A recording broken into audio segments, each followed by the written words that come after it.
بسم الله الرحمن الرحيم الحمد لله الصلاة والسلام على رسول الله وعلى آله وأصحابه وسلم تسليما كثيرا.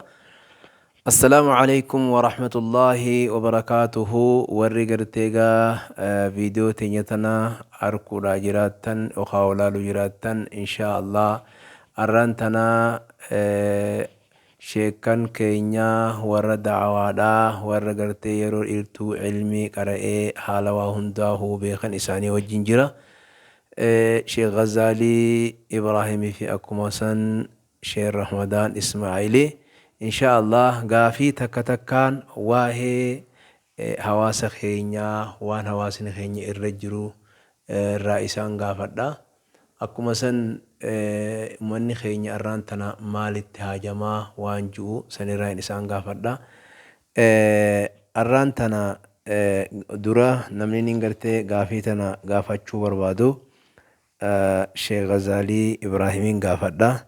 Sheekh Ghazaalii ummanni keenya irra akka durii isin jiru yeroon amma nu jiru tun yeroo teknooloojiin maalumaanni addunyaa tanarra faca'ee namni hundi hoo mobaayila harkaa qabu beekumsaan wanti hundi nama bira guuttee kan baadiyyaallee mobaayila gurguddaa kanaa yaa'a. Akkasii wajjin irrinni gartee uummata keenya irraa mul'atu hedduudhaatu jira. Mee ati akka yaada keetiitti baadiyyaa teenya keessa yeroo hedduu deemtee jirtaa dhayxeellee jirtaa namootan ilmi qabullee qunnamtee kan hin qabnees qunnamtee mee baadiyyaa keessa yaatanii arkitan ummanni keenya irraan tana maalitti haajamaa tanaan gaafii isinii dhiyeessuu barbaada.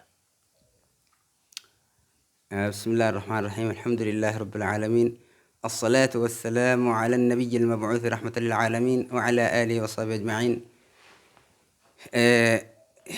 لقمة بيجي خيسة ديمنت الرّي باديات إنّا خيسة اللي دلني الرهدو خيسة اللي قدني جرّا خيسة اللي برنوتا بك أدّاتي برني جرّا الحمد لله ولما أدّرت اللي برني جرّا أحوالا خنا قرتني بينا يجوا على إنسان كيسيرني بينا ركّو أدّك كمان ومني خيني ركّو ثاني كرقود دوجرا فكينيا نوتي خراء الرديم نقمنا ربين صراط المستقيم خراء دريران وفي الجريج خراء جنة التنقيس مقصوني خينياس بكت ديمنو جنة نفول دريج خراء سن أمني خينيا الرهدون ثاني خراء سن الرّا دقتني جرن يجون نانو باديات يجوهيا yoo dhugumatti namoota haasawa gartee samiirra jiruu fi lafatti gabbuunee ilaallee haasawa samiirra jiruus ilaallee dachii fi samii hawaasni keenya baratanii jiran jechuudha. Hedduun isaanii baratee jiruu miti jechuudha. Rakkoon isaanii tokkoffaan meeshaalee sabquunnamtii hawaasaa kanarraa fagoo jiran. Hedduun isaanii fagoo jiran meeshaalee sabquunnamtii hawaasaa kanaannoo jirullee akkaataatti bira dhaqanii itti fayyadaman hin beekan ifiifillee maasii qabaatanii akka itti fayyadaman hin beekanii daawaa akka galaanaatti samii tanarraa deemtu tana harkaan jiranii dhagayaallee hin jiranii jechuudha. Akkuma gartee namoota tokko tokko irratti arginutti jechuudha. Lammeeffaa namoonni keessa jiran niifi gartee namoonni xalabaan ilmiidhaa jechuun warreen gartee barnoota baratanii jiran akkanaaf jira tokko tokko ni jiran namoonni gad bu'anii barsiisuu hin dandeenye jechuun namoonni kuni dirqama isaanii irratti jiru hin baane jechuun gariin isaanii bahanii jiranii kanaafi rakkoon adda addaa kuni mul'achaa jira jechuudha. Wanni inni jechuun fedhasitti شيخنا خير رب رحمته هقولوا في شيخنا خير توكو شيخنا الدورة تجا برنامج الراسن كيسا شيخ آدم تولا رحمه الله تعالى مالجان دلالي قرتي دير ربي تيفجت قرتي قاريا جاني قاريا ما باسني نياتا نياتش سنكنا إسي لا يا إله إلا الله يتتنرى ودو دير ربي هم برسيمني ودو أركان إسلام هم برسيمني ودو قرتي شروط صلاة هم برسيمني nyaanni isin nyaattan bira haraami isinirratti haraami nuun ja'a gaafa duraa garte. Saniifuu namoonni kuni dhugumatti dirqama isaa guutumaa guututti bahuullee baatu haga tokko gartee bahuu dhabuu isaatu rakkoo akkasii sanfaa fidee jira jechuudha. Kana gaa gartee rakkoon amma gaa isaan wanni itti haajaman fakkeenyaaf hawaasni keenya maalitti haajamaa hanjoo wanni itti haajaman kitaabuma amma naannawa fagoo gaa bakki gartee deemnee turree fi honkoon illee ni jira bakka kitaabuma gartee musaafa quraanaa kana hin qabnee jira jechuudha. Argachuu bakka hin dandeenye jira bakka ammaasii sheekkanillee irraa gartee qaceellotti waa dhagayanii irraa barachuu hin dandeenye jira bakka faffagoodha. Kana gaa waa hedduu jira kana gaa rakkoon isaanii jechuudha. Galatoomii sheekha keenya Sheek Gazaaliidha. Rabbi sirraa jaalatu siin jenna. Amma gama sheekha keenya Ramadaaniin deebi'a. Meegaa irrinni ummata keenya keessatti mul'atu kanatti irrinaatu jira guuttachuu qabnaa jettee dubbattu maal fa'aadha? Yookaan gartee akka yaada keetiitti bakka kanatti waan nuti hawaasni keenya guuttatu qaba keessaa baadiyyaan maaltu irratti jira waan jiru irratti yaada keessan akka kaaftaniin barbaada. بسم الله الرحمن الرحيم الحمد لله رب العالمين الصلاة والسلام على رسول الله صلى الله عليه وسلم. رغم الرانتنا دوبا بادياتنا في مقالة خيسلة هدو ركون نجرا ركون جرتتوني ركم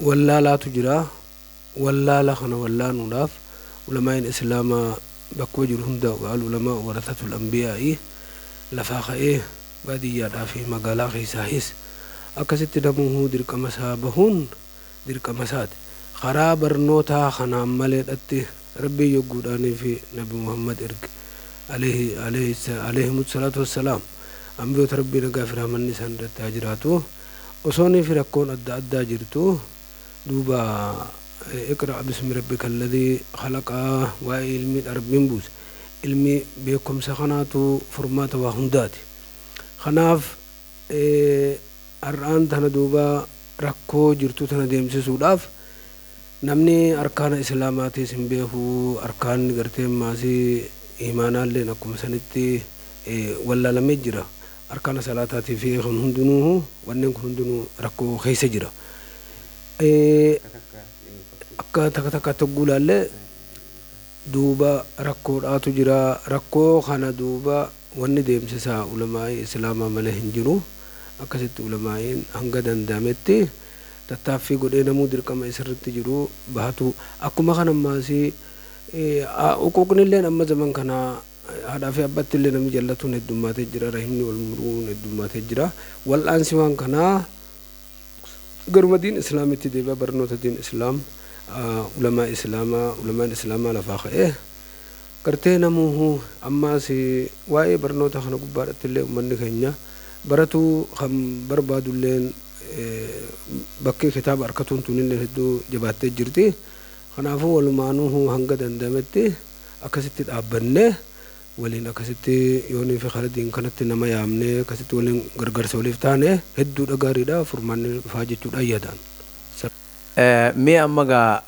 مي فيديو تواهي صلاة أكاتا حواسني خينيا warrummaan gartee islaamummaa qabu nabi Muhammad sallallahu alaihi wasallam jaalatu qawlamaa illee jaalatu akkuma san ijoollee isaallee quraana kana akka qaraatu fedhu isaan kana gaafii isaanii dhihaattee kana laalleeti kanarratti irrini bakka tam jira inshallah walitti deebina.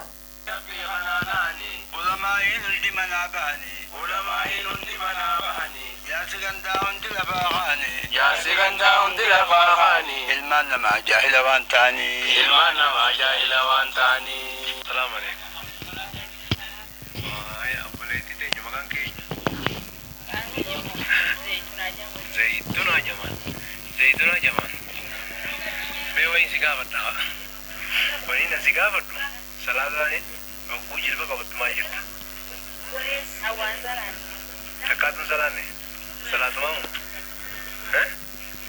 sodaatiin umaa rakkoon hin jiru salaatumamu takkaan salaanne takka takka salaata afaan salaataa hoo beeyta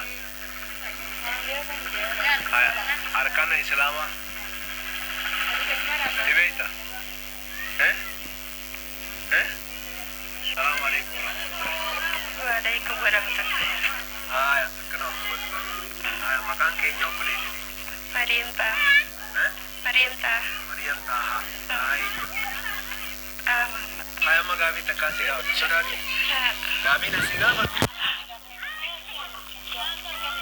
yeroo salaataa obbuu jilba qabattu maal jedha Anggarum beeku salaate atuwaan salaate takkumaattu salaate takkaan salaate eebbu dhalatte takkaattu salaate ijoollee meeqa qabdu sadii qaba ijoollee sadii qabda hanga ijoollee sadii harkattu kana takkaan salaate salaate namni dhufee waa'ee afaan salaataa jira waan uummatta namsitti dhimme ganda keessa shayini jira shayni numa jira nutis waa salaate afaan salaataa ni kullee beektu hin barre barre inshaallah ijoollee sadii qabdaa dhiirani qabdaani ijoollee sadii baratu ijoollee diini annan haa baratu atillee duratti yoo namummaa yaadanii taate har'aan sana islaam kopha tuutee qabrii seentu kophaa tokko ka qabrii si seenu hin jiru kophaa si kaayan qabrii keessee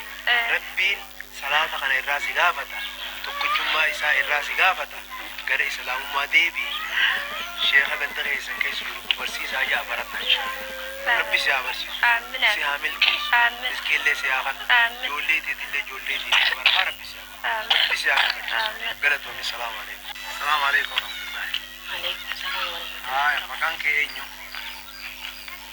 maqaan kee Faatumaa Murti Faatumaa ta'e salaata ni salaatta waa mudirin salaanni ganumaan salaata madura waan salaanne eegaa nama sobanii bariita rabbi sobanii rabbi soban eegaa waan salaanni akkuma himnu ammaan tana waa'ee salaataa irratti dhageessan viidiyooleen akka gaariitti isinii mul'anne sagalee isaanii waan dhageessaniin yaada seehaa mee salaata hoggoo an takkaa hin salaanne jettu hoggumuu gartee namuma diin jaalatu islaama taatee salaata takkaan salaatin bakka kanatti da'awaan nabii Muhammad sallallahu alaihi wasallam ummata kanatti geessa jennamoo dhiiroo itti gaafatama nuti ni qabna. Wallahi dhugumatti itti gaafatamni rabbii kun guddaadha. Namoonni kuni wallaalaan jiraachuun nama hedduu khasaara. Maal jedhan jechoota salaftoota keessatti intala takkaatu nama sadi adaaba naquu danda'a jedhan yookaan gurbaa tokkootu adaaba nama sadi naquu danda'a tokkoffaan obboleessa si adaaba naquu dandeessi yoo ka beeku ta'e beekee inni kuni yoo isii tana dirqama rabbii barsiisee akkasitti sababa qixaaxa rabbii jalaa bahuudhaa yoo hin taasisin jechuudha guyyaa qiyaamaadhaa himattee akkasitti walumaanuu adaaba seenanii jechuudha. Lammeeffa obboleettii isiidhaa tabeeytu adaaba naquu dandeessi maaliif nan barsiisinii yaa rabbi kiyyaa qakiyya naarraa baasi jettee guyyaa qiyaamaa gaafachuuf teessi jechuudha. Guyyaa gartee namni dhihaa fi baha walirraa fagaachuu hawwusan gartee namni khayritti gaa walin yaamin hanga dhihaa fi bahaa takka walirraa fagaachuuf hawwusan jechuudha. Sadeeffaa irratti abbaa isii ka isiin barsiisin jechuudha ijoollummaa irraa ka isiin barsiisin san qixaaxa naquu dandeessi adaaba seensuu dandeessi jechuudha yoo isii san hin barsiisin jechuudha abbaan sun beekee yoo isiin barsiisin yoo kaa'u akka barattu yoo haalan mijjeessiniifi jechuudha. Kanaafuu dirqamni namoota hedduurra jira. Ammas kanarraa dabri namoota ilmii baratanii jiran namoota akkanaa jira jechuu namoonni hawaasa isaanii keessatti quba qabu deemanii isaan barsiisuun isaan irra dirqama yoo isaan hin barsiifne qixaata guddaa irra jira.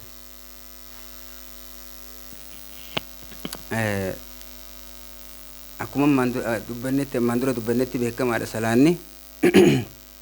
الصلاة عماد الدين فإن صلحت صلح وسائر أعماله يو سلانه النمر تله أقرب النمر إبل سنته دلغان ساهن دينو تشبودا تولته الدنيا رتلي تولته في ديمتي في واحد دلغو دنده رزق إلا رزق أرغچو دنده سلانه هم وان قدر eega tokkichummaa rabbiiti shahaadaa lamaaniiti jechuudha. Gabaabdumatti eega shahaadaa lamaaniiti salaanni waan guddaa tokko ta'ee jira jechuudha.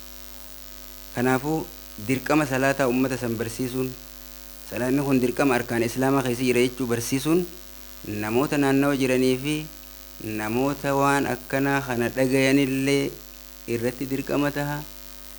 Inna sa'yakum lashattaa rabbiin jedhee hagartee qabeenya isaatiin danda'us namoota san barsiisuu danda'a. Hammoo miila ifiitiin dhaqee bakka akkanaa tana dhaqee barsiisuus isa barsiisuu danda'us isarratti dirqama. Kan dandeenyalleen karaa gartee silaattiin daawaan isa bira geessu barnoonni isa bira gahu haala mijeessuu qaba. Kanaafuu nama hedduu irratti dirqamni jira. Rabbi nu haa laaffisu jenna. Waanuma waa'ee salaataa amma dhageeffattan kanarratti mee maaltu sin dhagame? Ani salaataa jennaan ani waan salaatu beeytaa jennaan nama tokko hagaafiin isaa dhiyaate beeytaa jennaan ani hin beeku salaataa hin salaatu. Kunis amataa ijoollee meeqa qabda jennaan hanga ijoollee sadii qabdu takka namni tokkos hanga ijoollee jahan qabaa hangaan gartee hanga ijoollee jahan kana harkattutti illee takka ani salaanne dhiiroo nabii sallallahu alaihi wasallam ballighuu anni walau aayaa jedhe aayaata takka illee takka taatu narraa geessaa jedhe. Ummanni kun akkuma waliigalaatti da'awaa tana didaniiti moo irrinni gama keenya jira? Nuti warra waa himu kana biratti irrinni jira moo da'awaa tana isaaniitu dide jenna dubamma?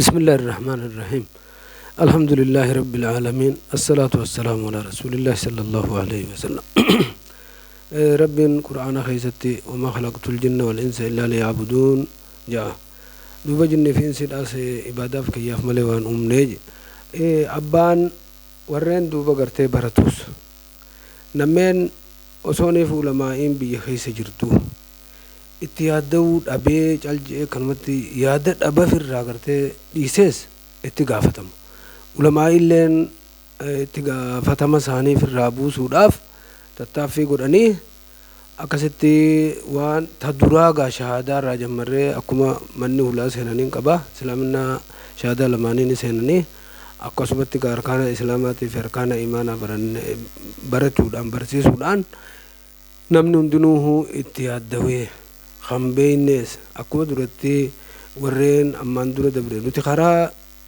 dabre irra deemna malee haaree wanni baafnu hin jirtu. Warreen ammaan dura dabran Nabi Muhammad alayhi salatu wasalam baadiyyaa irraa dhufaniiti akkasitti itti yaaddawanii gaafatanii diin isaanii waggaa baratanillee gandattillee galchaadhaa turan. Akkuma san kan beeynees ulamaa'ii ganda isaa keessa jiru. Har'aan tana alhamdulillah ulamaa'ii ganda hunda keessaa ni jirti. Itti yaaddawanii ifiifis barachuu barnoota kana itti yaaddawanii barachuu. Kaanii duuba ulamaa'iinis akkasitti barsiisu. Nammeen adda addaa karaa adda addaatiin waan danda'een akkasitti diin kana bira dhaabbannee wal gargaaree gaggeessuudha qabna. Assalaamu alaikum warahmatullahi. Gaariidha amma bakka tanatti irrinni eessa jira? Ummanni kun dhiiroo Nabi sallallahu alaihi wasallam ni jaalatan, Nabi Muhammad ni jaalatan, ulamaa'ii ni jaalatan. Haa ta'u immoo irrinni bakka tanatti bifa barbaachiftuuf taateef hamlaa da'awiyyaa kaafnee nuti duula gartee karaa rabbiitti nama yaamuudha yoo banne caasaa amantiin islaamaa yoo bakka takkatti yoo haatee namu kallattuma gartee ittiin nama waa barsiisu kanaa yoo bakka hundaan lafaa ka'e haala silaa barbaachisu qabatee ud'u ilaa sabiili rabbi kaasan qabatee yoo lafaa ka'e namu waan rabbi isaa laaffise diin kana ni qabata jee yaada. Garuu immoo mee amma bakka tanatti irrinni eessa jiraa? Arraan tana namni irra hedduu miidiyaarra jira. Miidiyaarra wal loluu jira. Ifii diin baratee fixee ifii gartee aalii diin ta'e baadiyyaa teenya tana namuu gartee nama rabbiin isaa rahmata godhe malee irraanfate. Nuti biyya takka keessa waliin jirra. Sahaabaan biyya takkarraa biyya taan deemtee ergaa geessiti. Kanaafuu amma irrinni eessa jiraadha dubbiin. Irrinni bakka jiru yoo gara gaggalchinee akkasitti roga adda addaatti ilaalle dubbiin tun nama hedduudha khasaaraa keessa galchiti. Dhugumatti nama hedduudha gartee gara qixaaxaatti galchiti jechuudha. Fakkeenyaaf Rabbi subhaanahu wa ta'ala akkuma reefutti akeeknetti inna sa'yakum la shattaa jedha Rabbiin. Dalagaan teessan adda addaa jedha. Hiika tafsiira garii keessatti aayanni tuni hiika guddaa qabdi. Rabbiin inna hojiin teessan adda adda jedha. Fiildii adda addaa qabda Rabbiin fiildii hojii adda addaati Rabbiin irra isin kaayee jedha. Yookaan laaffisee fi fakkeenyaaf ka Rabbiin hara diinagdeetiin laaffisees namoota akkasiisan barsiisuun irratti dirqama eega dhagahee booda eega beekee booda hammoo beekumsa baratee surrii irraa qabuus beekumsa shari'aadhaa akka gaariitti beekee jiru haratti nama yaamu beeku namoota akkasiisan barachuun irratti dirqama sunis yoo dhiisetti qixaaxama.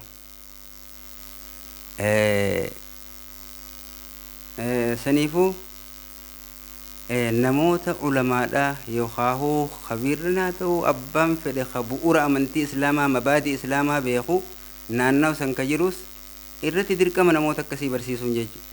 Akkuma haadha abbaa irratti illee dirqama ta'anitti duraan barsiisuun eegamma gurguddatan kana hoo namoonni kanaa kun jaarsa isaanii irratti illee dirqamaa jira jechuudha barsiisuun. Yoon beeyne jaarsa isaanii matuma isaatiifuu barachuun isarratti dirqama jechuun waayyo inni dhiise itti qixaaxamu jechuudha. Yoommoo dalage ajrii rabbi harkatee jannata seenu jechuu dirqama jechuun waajiba jechuun heeraa fi seera rabbiin lafa kaa'e shanan irraa tokko. Saniifuu rasuulli rabbi waruya anna nabiyya sallallahu alayhi wa sallam haddada jihateen خرا لما ربي رسول ربي عليه الصلاة والسلام ديني في جرا بقوله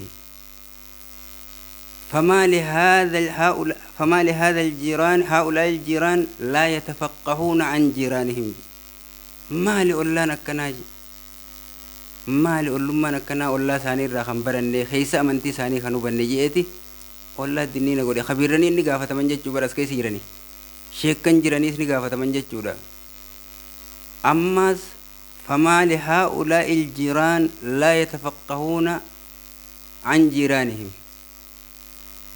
ما لأولما نكنا خخاني أولا ساني رمبر النجيتي نموت نانو سنجراني رخمبر النجيتي ما الدنين خنف نموت سررتي دركم برچون جچو سانو من سنو eenyummaa isaanii isaan muslima eegatahan muslimummaan tun dalaga qabdi dalagaan teenya sun tarabbiin dirqama nurra godhe sun maali jedhanii isaanummaanu deebi'anii keessa deebi'anii if qoratanii nafsee isaanii khalaas barachuun isaanirrattis dirqama yoo if hin beeyne suni namni kun bakka afuri qoodama jedhanii akka sheekh ibn qayyim al-jawziyyaan gartee ibsee jirutti namni afuri jedhee saniifuu afran san keessa qooda tokko tahanii argamanii jechuudha. Nama wallaalaa fi fittiin beeyne tahanii argaman jechuudha. Wallaalaa fi fittiin beeyne san eenyu if beeksisa.